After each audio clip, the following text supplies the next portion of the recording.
Isang misteryosong sakit ang unti-unting kumakalat ngayon sa Pangasinan. Isang sakit na tila kumakain umano ng balat at laman ng tao. Babala po sa mga manonood, sensitibo po ang videong inyong makikita kung kaya't gabayan po ninyo ang inyong mga anak. Magbabandila si Jasmine Romero.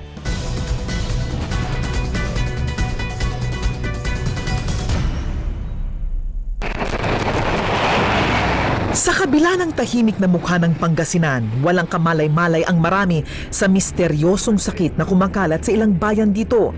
Sakit na kumakain umano sa katawan ng mga tao at nakakapagpabago sa kanilang mga dating anyo. Nilakbay namin ang bayan ng Santa Barbara kung saan naninirahan ang 21 anyos na si Claire. Nagulat ako sa aking nasaksihan. Wala nang paglagyan ang patong-patong na sugat sa buo niyang katawan. Mula sa kanyang mga paa, braso, kamay hanggang sa kanyang mukha, namamanas ang ilang bahagi ng kanyang katawan.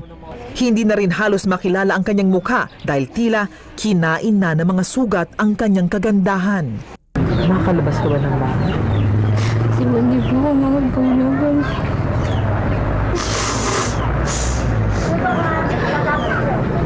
Hindi ka makatayo. Inalalayan lang po yan. Anong pakiramdam ng sugat? Ayon sa kanyang inang si Letty, nagsimula lamang ito sa mga simpleng pantal. Pinaligo namin yung birain, kala namin lamig. Di lalong lumala hanggang sa pinaderma namin. Sabi nila may ketong. Ang hindi rin maintindihan ni Aling Letty ay kung bakit may lumalabas sa mga langgam at uod sa kanyang mga sugat. May lumabas dito na yung mga uod, inalis namin. Uod? Uod na, uod no. Yung maganon siya, ginaganon ng sugat.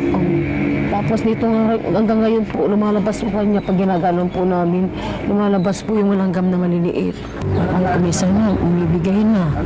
Sabi niya, ayaw ko nang kumain na, ganito naman ganito. Dasal ako ng dasal. Wala naman nangyayari sa akin. Wala naman akong kasalanan, sabi niya. Kung meron man nasaktan ako ng damdamin, sana patawarin ako, sabi niya.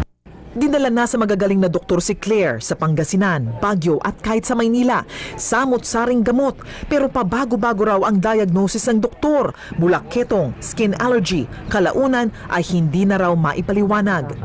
Sabi nga ni Dr. Galtan, wala daw siyang sakit. Ginawa na niya lahat ng mga kaya niya. Biopsy lang ang biopsy. Wala silang makita talaga. Wala silang makita. Kaya sabi niya, di ko na alam kung ano ang talagang igagamot ko sa'yo, pero magdasal ka na lang, sana gumaling ka kasi parang may demonyo pumasok sa katawan mo, sabi.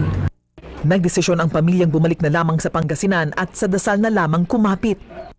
Kung may napipray sa amin na born again, spiritual.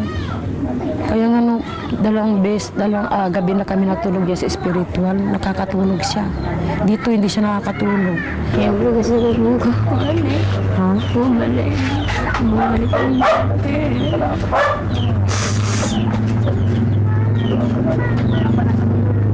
Hindi na po gumalayan.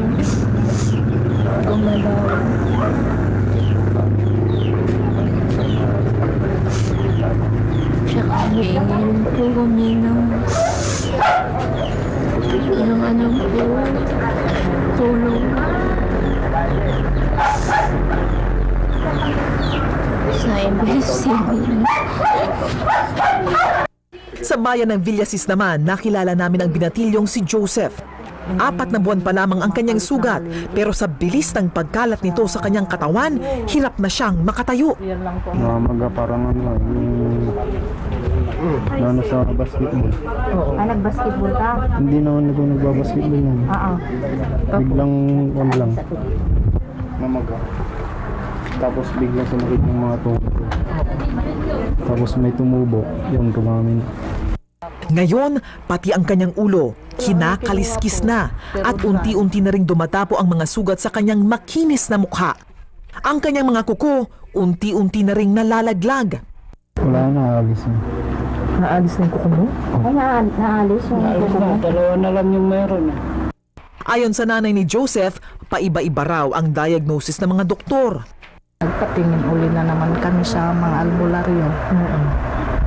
Sabi nung huli-huli, psoriasis, sabi niya.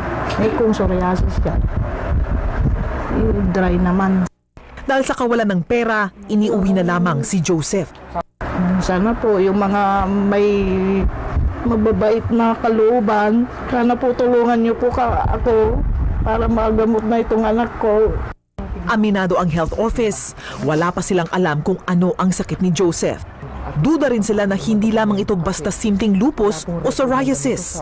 Parang nanghihina, tapos yung mga vesicular rashes niya parang tumataas, dumadami from the lower extremities up to sa ulo. Kaya kailangan sigurong ipa-work up natin para matulungan natin yung pasyente. Ano nga ba ang sakit na ito at may kaugnayan nga ba ito sa isang propesiya? Ano nga ba ang masasabi ng mga doktor dito at maging ng Simbahang Katolika? Abangan bukas ang part 2 ng special report ni Jasmine Romero dito lamang sa Bandila.